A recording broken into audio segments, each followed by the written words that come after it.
Have you ever noticed that everything you call I is nothing more than a collection of borrowed words, names given to you by others, stories you believed without questioning?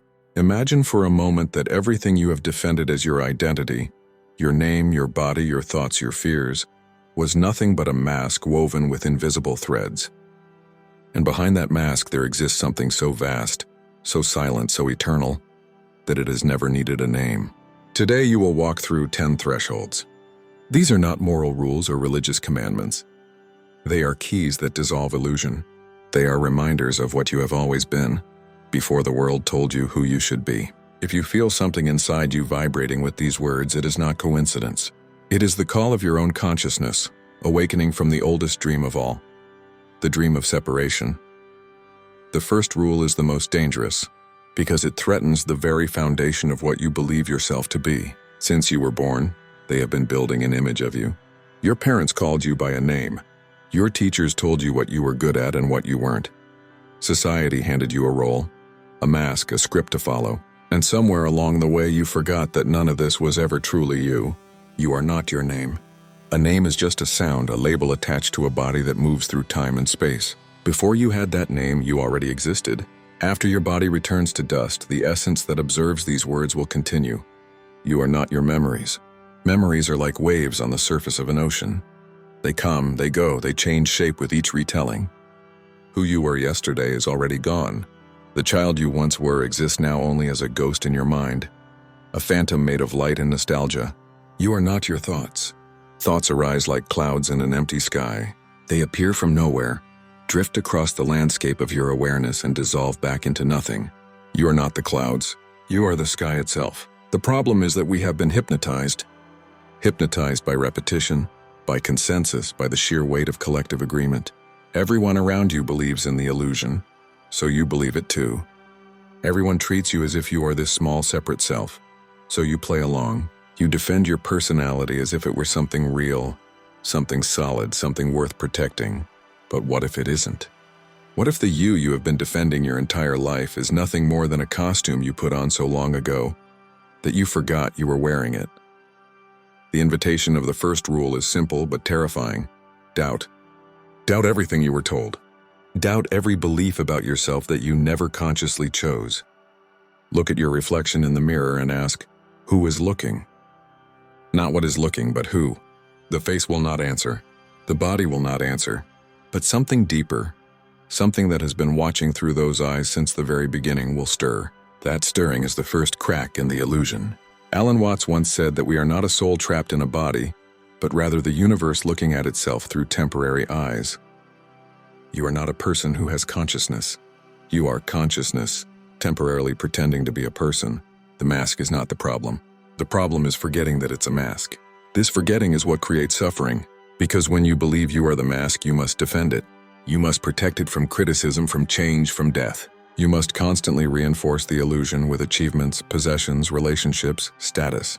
You must keep telling yourself the story of who you are, over and over, so you don't dissolve into the terrifying freedom of not knowing. But what if not knowing is the doorway? What if the moment you stop defending who you think you are, you discover who you actually are? This is the paradox at the heart of all spiritual awakening. You must lose yourself to find yourself. You must die before you die. You must surrender the small separate self to discover the vast, eternal self that was always there, watching, waiting, patient as the stars. If something inside you trembled reading these words, write in the comments, I am ready to doubt. Your words may be the spark that awakens another soul wandering in the same dream. Every moment of suffering in your life has the same root: resistance. You suffer not because of what happens, but because you resist what happens. You suffer not because of what you feel, but because you resist what you feel. Life flows like a river, and you are standing in the middle of it trying to hold back the current with your bare hands. Pain is inevitable. A body feels pain when it is injured.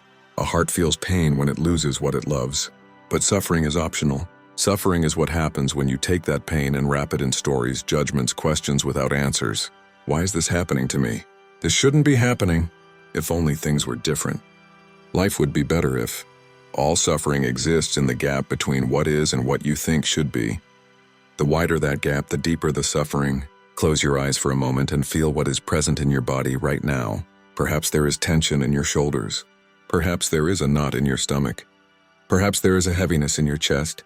Now notice what happens when you simply allow it to be there, not trying to fix it, not trying to understand it, not trying to make it go away. Just allowing it. What happens? The tension softens. The knot loosens. The heaviness becomes lighter. Not because you did anything, but because you stopped doing, because you stopped resisting. This is the second great secret. Resistance creates suffering and acceptance creates peace. But acceptance does not mean resignation. It does not mean you stop caring or stop acting. It means you stop arguing with reality. It means you stop wasting energy fighting against what already is, so that energy becomes available for responding with clarity and presence. Think about the last time you were truly angry. Not irritated, but deeply angry. What were you angry at? Someone did something you didn't want them to do. Something happened that shouldn't have happened. Life broke the rules you thought it should follow. But life doesn't follow your rules. Life doesn't consult you before it unfolds. The rain doesn't ask permission to fall. The sun doesn't wait for your approval to set. People don't act according to your script, and your resistance to this fundamental truth is what creates the prison of suffering. The Buddha called this tanha, the thirst, the craving, the desperate clinging to pleasure and pushing away of pain. Jesus called it my will versus thy will. The Taoists called it swimming against the current. Every wisdom tradition points to the same recognition. We suffer because we are at war with reality. And we can never win that war, because reality is infinitely more powerful than our preferences. But here is where it gets beautiful. When you stop resisting, when you finally surrender to what is, you discover something astonishing. You discover that the present moment, exactly as it is enough. Not perfect, not ideal, not what you would have chosen, but enough. And in that enoughness, in that radical acceptance of what is, a strange kind of joy emerges. Not the joy of getting what you want, but the joy of not needing anything to be different. This is freedom. Not freedom from circumstances, but freedom in the midst of circumstances. Not escape from life, but total participation in life without the burden of resistance. There is a common mistake on the spiritual path. The belief that you must kill the ego, destroy it, transcend it, escape it. This creates a new kind of war, a spiritual war where you are both the warrior and the enemy. How exhausting, how futile. The ego is not the enemy. The ego is simply a function of consciousness, a necessary mechanism for navigating a world of form and separation. Your ego is the part of you that remembers your name, pays your bills, looks both ways before crossing the street. Without it, your body would not survive. The problem is not that you have an ego. The problem is that you believe you are the ego. You have mistaken the servant for the master, the tool for the hand that wields it. Imagine you are watching a movie. The ego is like a character in that movie. It has a name, a story, a role to play. But you are not the character. You are the awareness watching the movie. You are the screen upon which the entire drama unfolds. The character experiences fear, desire, ambition, grief, and these experiences are real within the context of the movie. But they are not ultimately real. They are movements of light and shadow, appearing and disappearing on the changeless screen. When you understand this, everything shifts. You stop trying to destroy the ego and start observing it. You watch how it operates, how it defends itself, how it seeks pleasure and avoids pain, how it constantly tells stories about who you are and what you need to be happy. And in that watching, something miraculous happens. The identification begins to loosen. You realize, oh, this is just the ego doing what the ego does. But I am not the ego. I am the one watching the ego. This is what is meant by witnessing consciousness, not destroying the small self, but recognizing that you are not the small self, not rejecting the ego, but seeing through it. The ego will not disappear. Even the most awakened beings have egos. They remember their names, they have preferences, they function in the world. But they are no longer enslaved by the ego. They use the ego the way you use a pair of shoes, useful for walking, but you don't believe you are your shoes. Here is another truth about the ego that most people miss. Every defense mechanism, every pattern, every wound that the ego carries was once a survival strategy. The ego developed its armor because it needed to. It learned to protect itself because it was hurt. It learned to control because it felt powerless. It learned to perform because it feared abandonment. So when you look at your ego with all its neuroses and insecurities, you are looking at a child who learned to survive in a world that sometimes felt dangerous and unpredictable. Can you bring compassion to that child? Can you honor the intelligence of those survival strategies, even as you recognize that you no longer need them? This is the paradox of awakening. You must see through the ego without condemning it. You must recognize its illusory nature without making it wrong. Because the moment you make the ego wrong, you create another form of identification. You become the one who is spiritual enough to transcend the ego. And that, ironically, is just another ego game. The ego is your teacher because it shows you exactly where you are still asleep. Every time you get triggered, every time you defend yourself, every time you feel the need to be right or special or important, the ego is waving a flag, showing you where you still believe the illusion. And if you can see that flag without judgment, you can use each trigger as a doorway to deeper freedom. There is a fear that lives in the heart of every human being, a fear so primal that most people spend their entire lives running from it. It is the fear of emptiness, the fear of being nothing, the fear of the void. We fill our lives with noise to avoid silence. We fill our schedules with activity to avoid stillness. We fill our minds with thoughts to avoid the spaciousness that exists beneath thought. We are terrified of what we might find if we stop running, if we stop achieving, if we stop becoming and simply be. But here is the secret that mystics have known for thousands of years. The void is not empty. The silence is not absent. The nothing is not nothing at all. When you finally gather the courage to stop running, when you finally sit still enough to face the emptiness you have been fleeing, something extraordinary happens. You discover that the void is alive. You discover that emptiness is not the opposite of fullness. It is fullness itself, without the clutter of form. Think about the space in this room where you are sitting right now, the space between the walls, between the furniture, between your body and the objects around you. Is that space empty? We call it empty, but it is full of air, full of light, full of the potential for anything to exist within it. Without that space, there would be no room for anything. The walls would collapse into each other. Your body would have nowhere to move. The so-called emptiness is what makes life possible. The same is true for consciousness. Your thoughts arise out of silence. Your emotions emerge from stillness. Your entire experience of being alive appears within a vast spaciousness that is never touched by what appears within it. This spaciousness is what you truly are. Not the thoughts, not the emotions, not the sensations, but the aware space in which all of these phenomena arise and dissolve. The Buddhists call it sunyata, emptiness, but it is not the emptiness of absence. It is the emptiness of infinite potential, pregnant with possibility, the womb from which all creation emerges. The Taoists speak of the usefulness of emptiness. A cup is useful because it is empty inside. A room is useful because it is empty space. A wheel has spokes, but it is the empty hub at the center that makes it turn. In the same way, you are most useful, most alive, most yourself when you are empty of the need to be something other than what you are. When you embrace the void, you stop trying to fill yourself with external things. You stop seeking happiness in achievements, in relationships, in possessions, in status. Not because these things are bad, but because you realize they can never fill what was never actually empty. You were always full. You just didn't recognize it because you were looking for the wrong kind of fullness. You were looking for the fullness of accumulation, when the real fullness is the fullness of space itself, infinite, unchanging, complete. There is a practice in Zen Buddhism called shikantaza, which means just sitting. You sit, not to achieve anything, not to become enlightened, not even to meditate properly. You simply sit with no goal, no technique, no striving, just sitting, just being. In the beginning, this feels impossible. The mind screams with boredom, with restlessness, with the desperate need to do something, to be productive, to make progress. But if you can sit through that discomfort, if you can allow the noise to gradually settle like sediment in a jar of water, something reveals itself. The silence beneath the noise, the stillness beneath the movement, the peace that was always there, hidden beneath the layers of seeking and striving and becoming. This is what it means to embrace the void, not to become empty, but to recognize that you have always been the emptiness in which everything appears. And in that recognition, you find a peace that does not depend on circumstances, a joy that does not require reasons, a love that does not need an object. You become like the ocean, full of waves, full of storms, full of movement on the surface, but utterly still in the depths. Nothing that happens on the surface can disturb the deep, and you are the deep.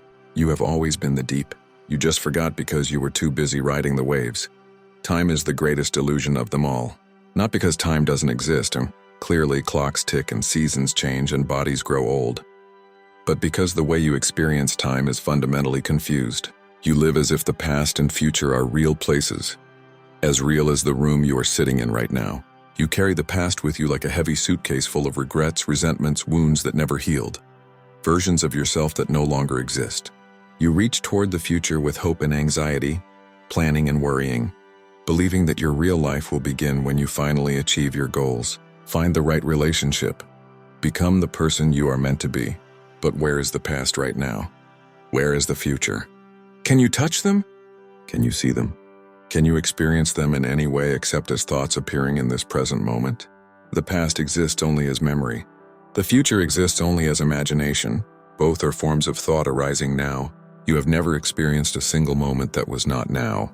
Every memory you have was experienced as now when it happened. Every future moment you will experience will be experienced as now when you get there. There is only now. There has only ever been now. And yet most people spend their entire lives lost in time, lost in the ghostlands of past and future, missing the only moment that is actually real. This is not a philosophical game. This has profound implications for how you experience your life. When you are lost in the past, you are haunted by what was. You replay conversations, reliving old wounds, rehearsing what you should have said, wishing you had made different choices. And in that replaying, you are not here. You are somewhere that no longer exists, suffering over events that are already finished, already done, already dissolved back into the emptiness from which they came. When you are lost in the future, you are haunted by what might be. You worry about what could go wrong. You fantasize about what you hope will happen. You calculate and strategize and plan. And in that projection, you are not here. You are somewhere that does not yet exist and may never exist, suffering over problems that are not real, enjoying pleasures that are not present. Meanwhile, life is happening now. Your breath is moving now. Your heart is beating now. The light is falling on your skin now. The mystery of existence is unfolding now in this moment, in this breath, in this heartbeat, and you are missing it because you are too busy time traveling in your mind. The fifth rule is an invitation to come home, to return to the only place you have ever actually been, here, to return to the only time that has ever actually existed now. This does not mean you ignore the past or fail to plan for the future. Memory is useful. Planning is useful. But there is a difference between using time and being used by time. When you use time, you remember the past to learn from it and you plan for the future to prepare for it. But you do it from the present moment, with presence, with awareness. When time uses you, you become lost in psychological time. The endless replaying of past grievances, the constant projection into an imagined future, the sense that you are always somewhere other than where you are. Eckhart Tolle speaks of clock time and psychological time. Clock time is functional. You need to catch a train at 3 p.m., so you plan accordingly. Psychological time is dysfunctional. You identify with the story of a past that defines you and a future that will save you. One is practical. The other is suffering. How do you dissolve the illusion of time? By bringing your attention back to the present moment, again and again and again. Not once, not as a one-time insight, but as a practice, a way of being, a constant returning. Notice when your mind drifts into past or future. Notice without judgment, and then gently, like guiding a child by the hand, bring your awareness back to now. What do you see right now? What do you hear right now? What do you feel in your body right now? This simple act of presence is revolutionary, because in the present moment there is no problem. Problems exist in time.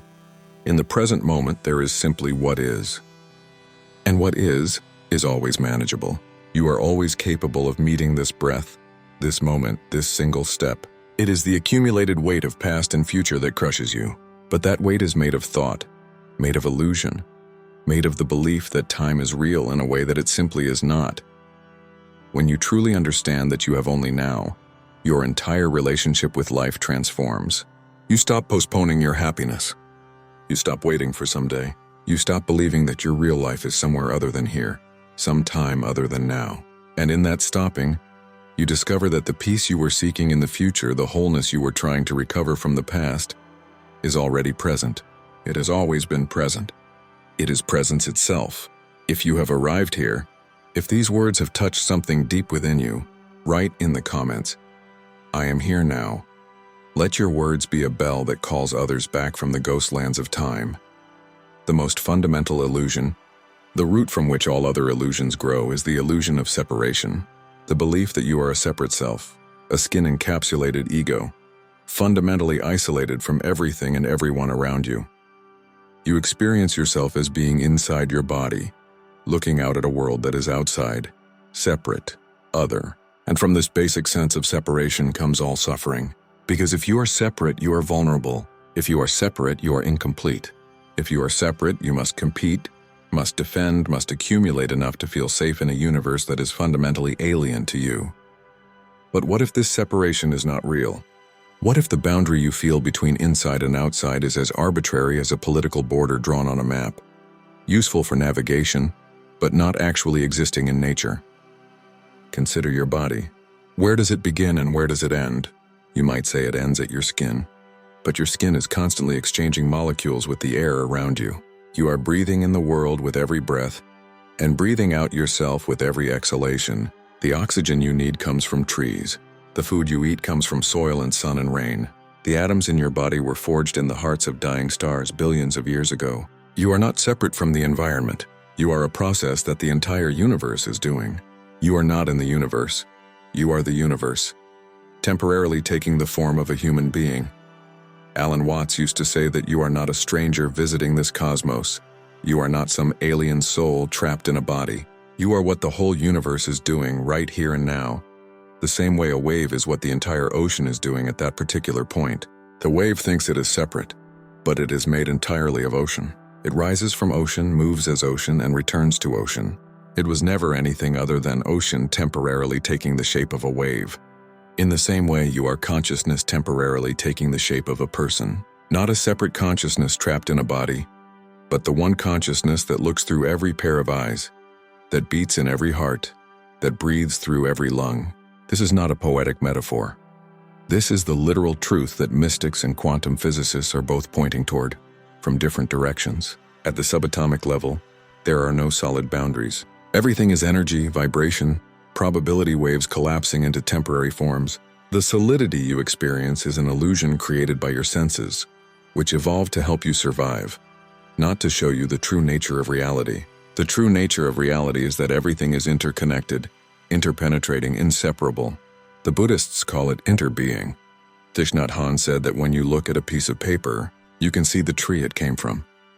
The rain that fed the tree, the sun that helped the tree grow, the logger who cut the tree, the mother who gave birth to the logger. The paper is empty of a separate self. It is made entirely of non-paper elements, and so are you. When you truly see this, when you experience it not just as an idea but as a living reality, everything changes. You can no longer harm another person without recognizing that you are harming yourself. You can no longer destroy nature without recognizing that you are destroying your own body. You can no longer feel fundamentally alone, because you see that aloneness was always an illusion created by the sense of being a separate self. You are not alone. You are all one. You are the totality expressing itself through this particular form, this particular perspective, this particular moment of the eternal dance. This recognition does not erase your individuality. You still have a unique perspective, a unique role to play. The wave is still a wave even when it realizes it is ocean. But it is a wave that is no longer afraid of dissolution, no longer clinging to its form, no longer at war with other waves, because it knows that beneath the surface differences, all waves are the same water, moving together, returning home together, never actually separate for even a single moment. This is the ultimate freedom. Not the freedom of the individual ego to get what it wants, but the freedom of recognizing that you are not the individual ego at all. You are the infinite consciousness playing at being finite, the eternal disguised as temporal, the one appearing as many. And when you know this, really know it in your bones, fear dissolves. Because what is there to fear when you are everything? What is there to lose when you are the totality? What can threaten you when you are the very ground of existence itself? Death is the shadow that follows you from the moment you are born. It walks beside you through every day of your life, patient and silent, waiting, and yet you spend most of your life pretending it isn't there. You build your entire existence on the assumption that you will continue, that there will always be more time, that death is something that happens to other people, somewhere far away, sometime in the distant future. But death is not distant. Death is now. In every moment, cells in your body are dying. In every moment, the person you were a second ago is gone forever. In every breath, you are practicing for the final breath that will one day come. And this terrifies you. The thought of your own non-existence is so unbearable that you construct elaborate defenses against it. You stay busy, you accumulate possessions, you chase immortality through achievements and children and legacies. You hope that somehow, in some way, you will continue, that you will be remembered, that some essential part of you will escape the dissolution that claims everything. But what if death is not what you think it is? What if death is not the enemy, but the ultimate teacher? What if the fear of death is actually the fear of life itself? Unlived, unembraced, unexperienced. When you truly face death, when you allow yourself to feel the reality that this body will one day stop breathing, something profound happens. The trivial falls away. The petty concerns that occupied so much of your attention suddenly seem ridiculous. The argument you had last week, the criticism someone made, the fear of what others think of you, all of it dissolves in the face of death's absolute clarity. Death teaches you what matters, not by giving you a list of priorities, but by stripping away everything that doesn't matter, until only the essential remains. Love, presence, truth, beauty, connection. The simple miracle of being alive right now, in this moment, in this breath. The Tibetan Buddhists have a practice called Maranasati, contemplation of death. They sit with the reality of their own mortality, not morbidly, but as a way of awakening to life. They imagine their death in vivid detail, the body failing, the breath stopping, the dissolution of everything they have called I and mine. And in that imagination, they discover freedom. Because when you deeply know that you will die, you stop postponing. You stop waiting for the perfect moment to live. You stop holding back your love, your truth, your gifts. You give everything now because now is all you have. But there is something even deeper here. What is it that dies? The body dies, yes. The personality dies, the memories die. The ego structure dissolves back into the elements from which it came. But what about the awareness that has been watching through these eyes? What about the consciousness that has been present for every moment of your life? Where does that go? Close your eyes and ask yourself, have I ever experienced not being aware? Even in deep sleep, there is awareness of having slept. Even in unconsciousness, there is the awareness that returns and says, I was unconscious. You have never experienced your own non-existence. You never will. Because existence is not something you have, it is what you are. The body appears in consciousness. The thoughts appear in consciousness.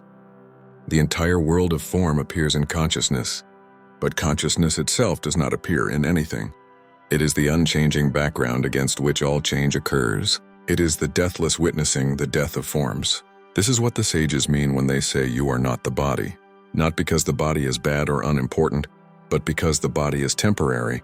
And you, the real you, the awareness that reads these words, is eternal. You were never born, so you can never die. Birth and death are events that happen to the body, to the person, to the ego. But they do not happen to you. You are what remains when all that can die has died. Does this sound like philosophy? Like spiritual fantasy? Then do this. Right now, notice that you are aware, not aware of something in particular, just the basic fact of awareness itself. That awareness is here, that these words are being known. Now ask yourself, when did this awareness begin? Can you find a moment when you were not aware? You cannot, because awareness is not in time. It does not begin or end. It simply is, eternal and unchanging, like the space in which all things appear and disappear. Death then is not the end of you. It is the end of the costume you were wearing, the character you were playing, the form you were inhabiting.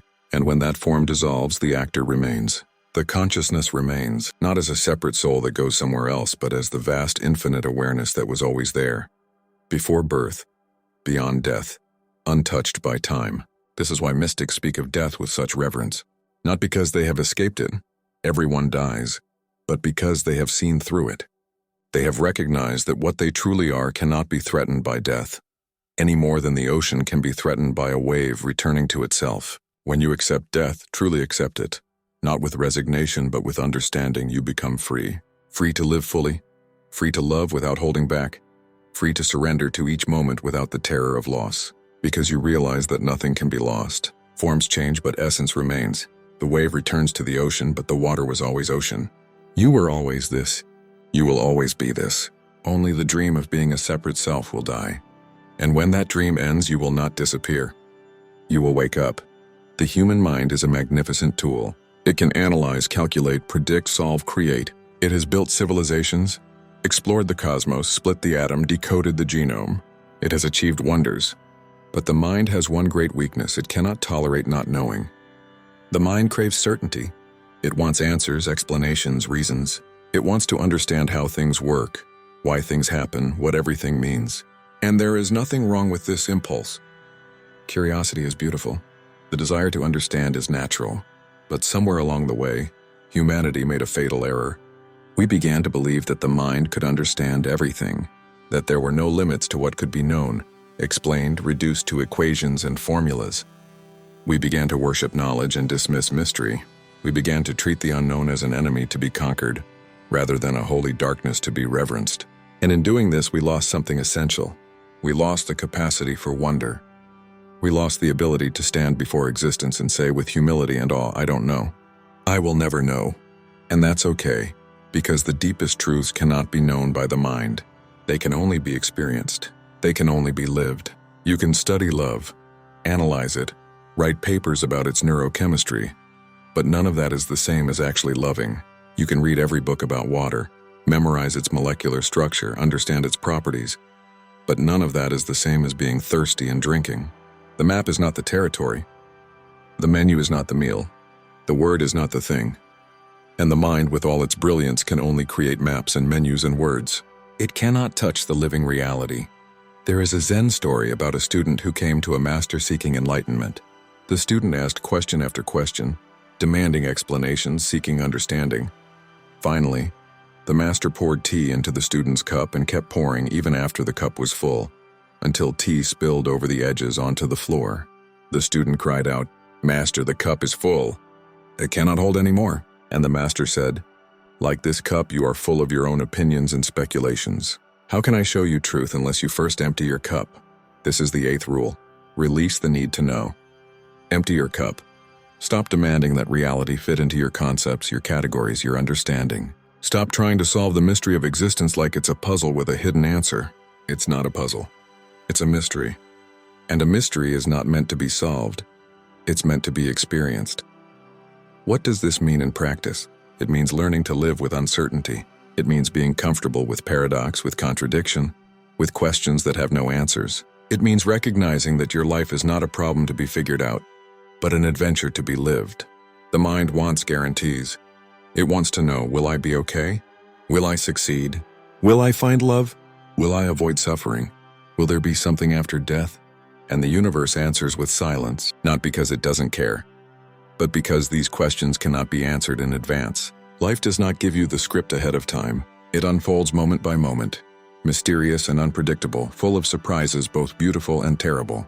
And the only way to truly live is to surrender to that not knowing, to step into each moment with open hands and an open heart, without demanding that you know the ending before you begin. This doesn't mean you stop thinking or planning or using your intelligence. It means you hold your knowledge lightly. You recognize that everything you know is provisional, partial, a small candle flame in an infinite darkness. And instead of cursing the darkness, you learn to love it.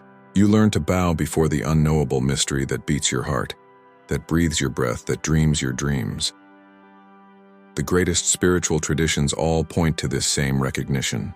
In Christianity, it is called faith. Not belief in doctrines, but trust in the fundamental benevolence of existence even when you cannot see the way forward. In Buddhism, it is called beginner's mind, approaching each moment fresh without the burden of accumulated knowledge. In Taoism, it is called Wu Wei, effortless action, flowing with the mystery rather than trying to control it. In Hinduism, it is called surrender to the divine will, recognizing that the small self's understanding is limited, but the infinite self knows the way. All of these paths lead to the same doorway, the release of the need to know.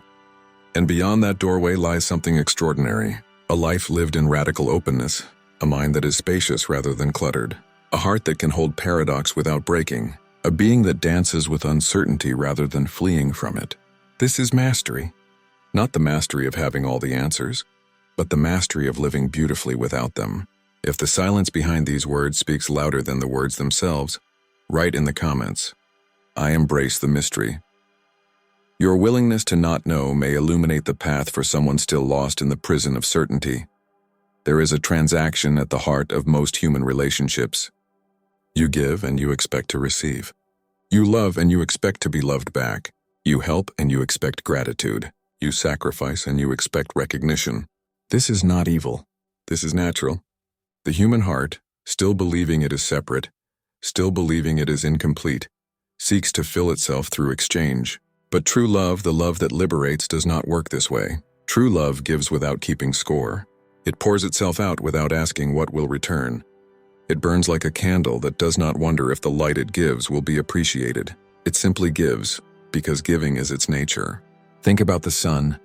Does the sun shine only on those who deserve its light? Does it withhold its warmth from those who have not earned it? No.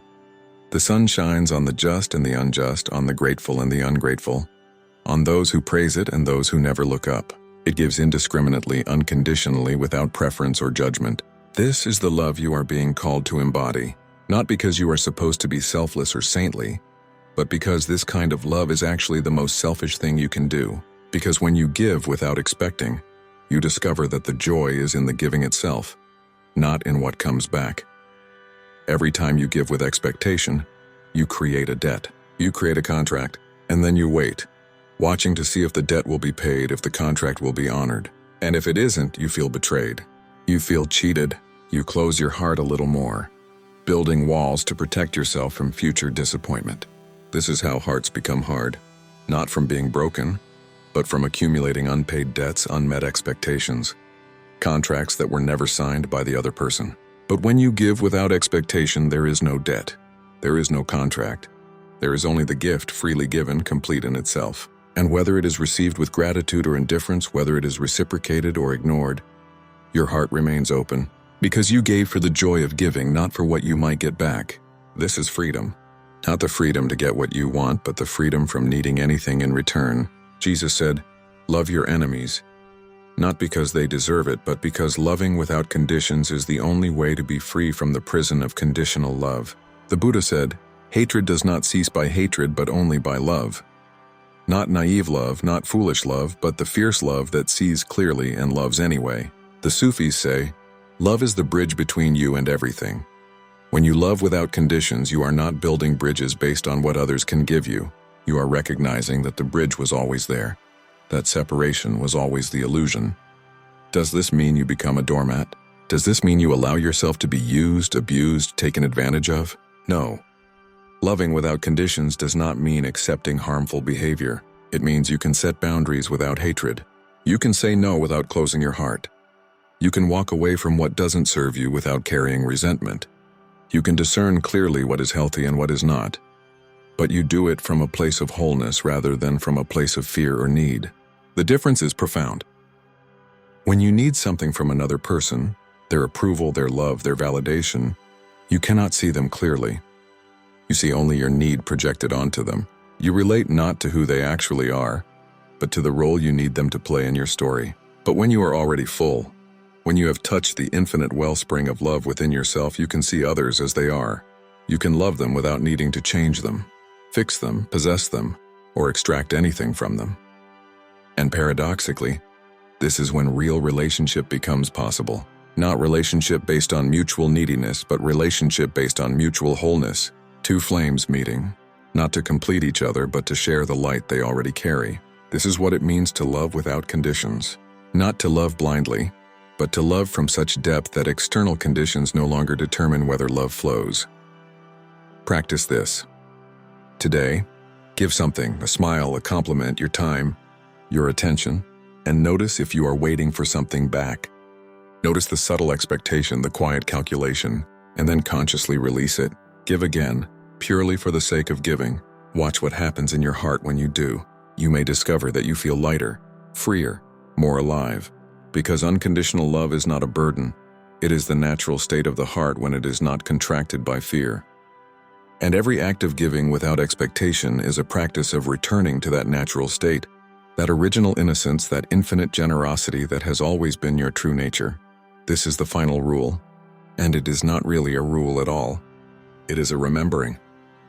Everything you have read, everything you have felt stirring in the depths as these words washed over you is not new information. It is recognition. You are not learning something you never knew.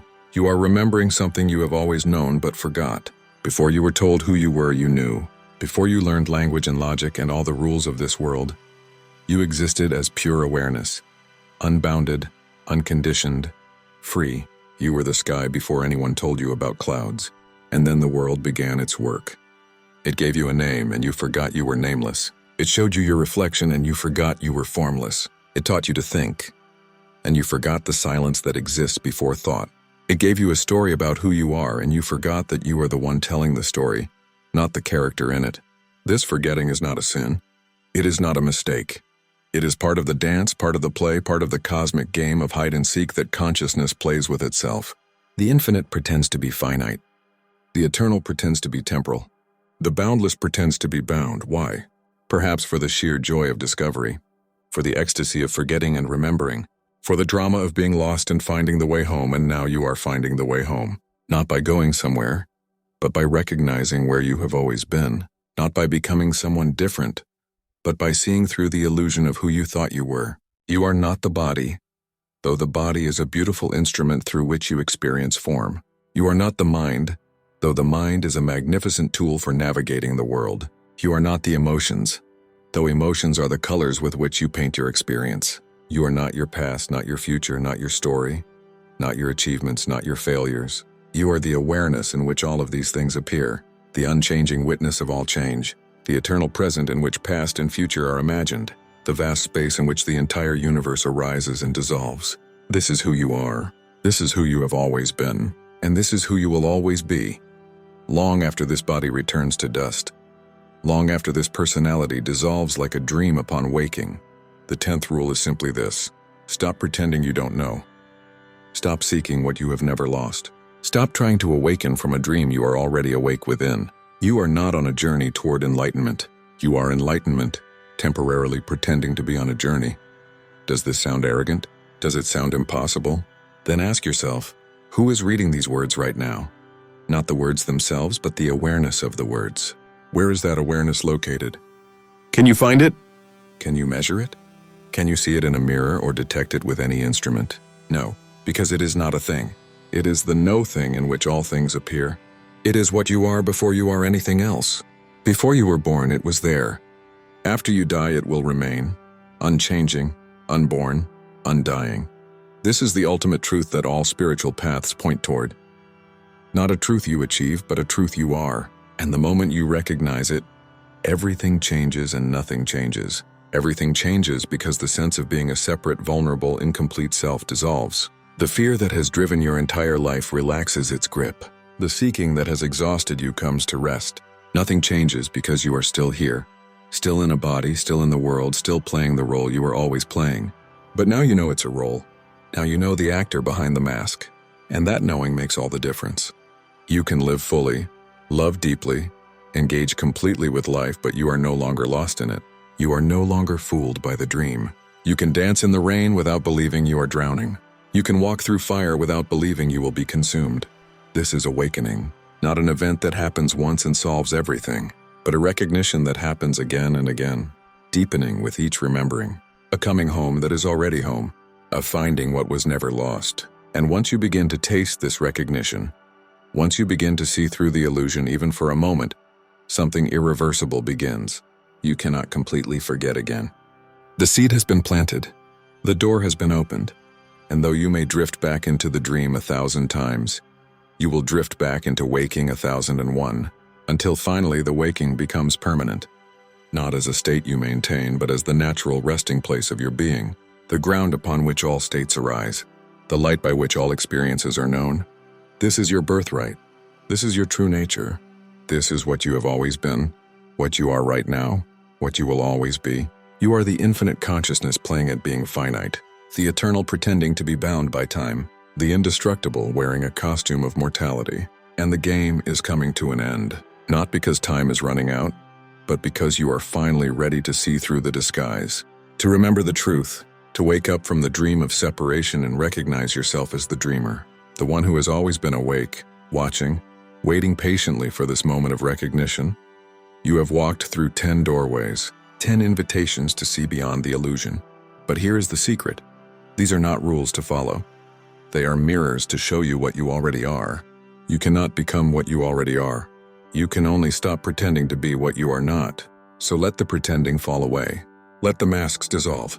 Let the seeking come to rest. And in that rest, in that surrender, in that final letting go of every idea about who you should be and what you should achieve and how you should live, you will find yourself exactly where you have always been.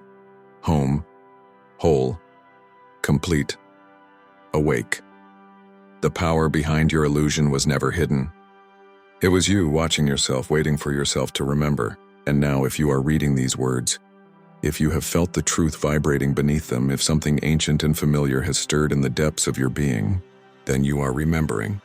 Welcome home.